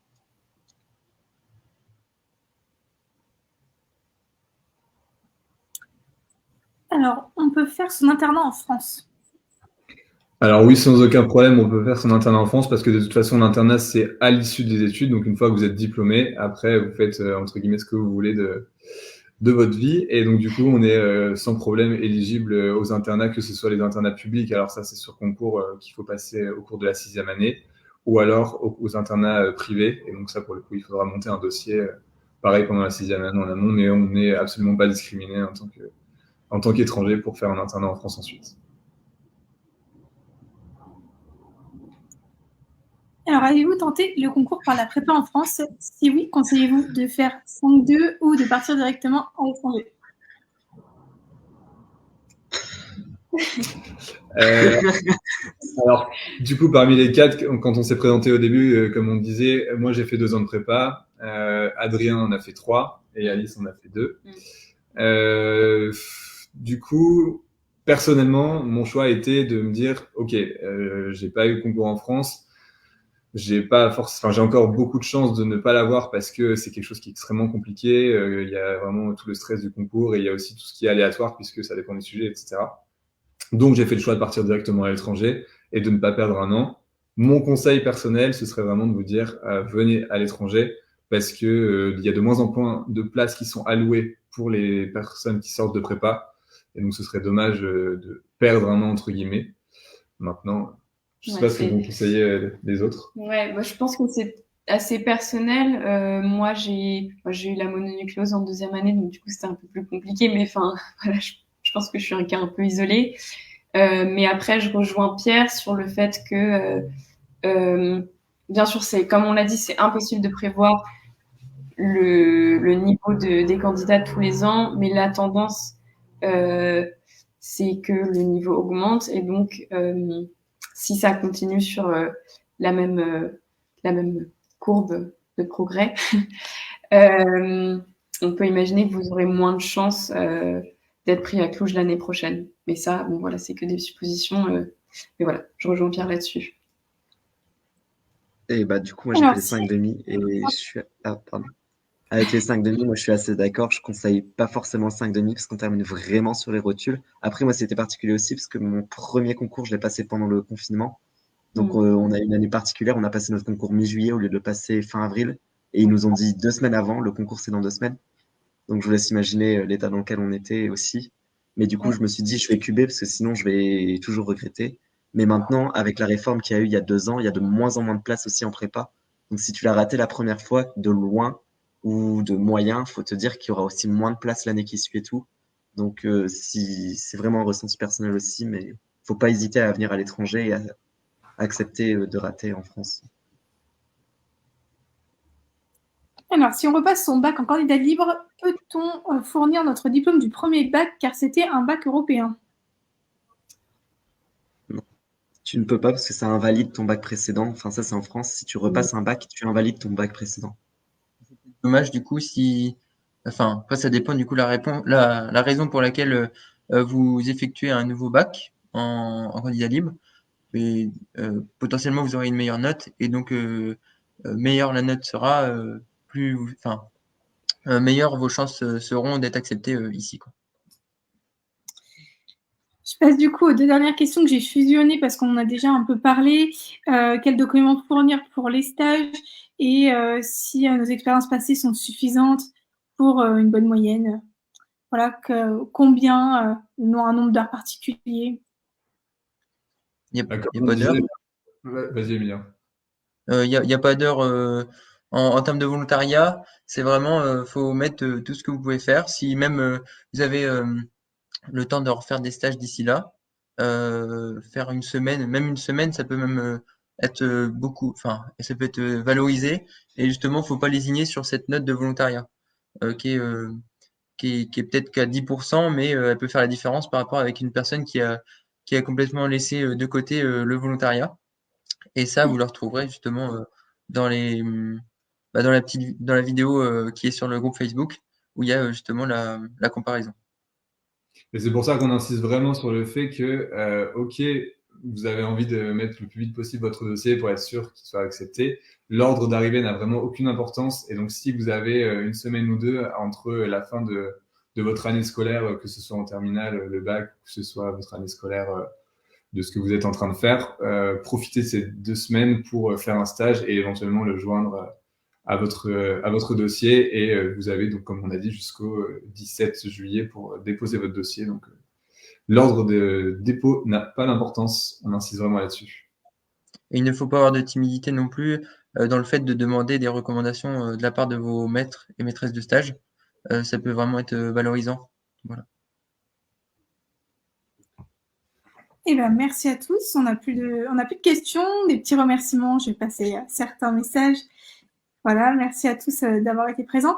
Est-ce que vous avez un petit mot à rajouter pour la fin de votre côté, tous les 4?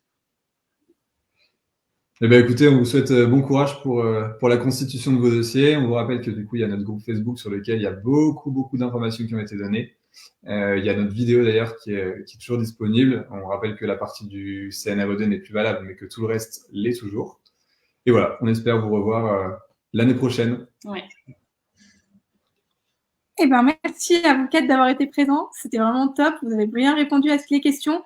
On se retrouvera potentiellement pour un nouveau live aussi sur le Facebook de la SMC pour un autre sujet. Voilà. Donc, je vous souhaite une bonne soirée à tous et en espérant vous avoir aidé pour votre candidature. Au revoir. Merci à toi, Claude. Merci Au beaucoup. revoir. Au revoir.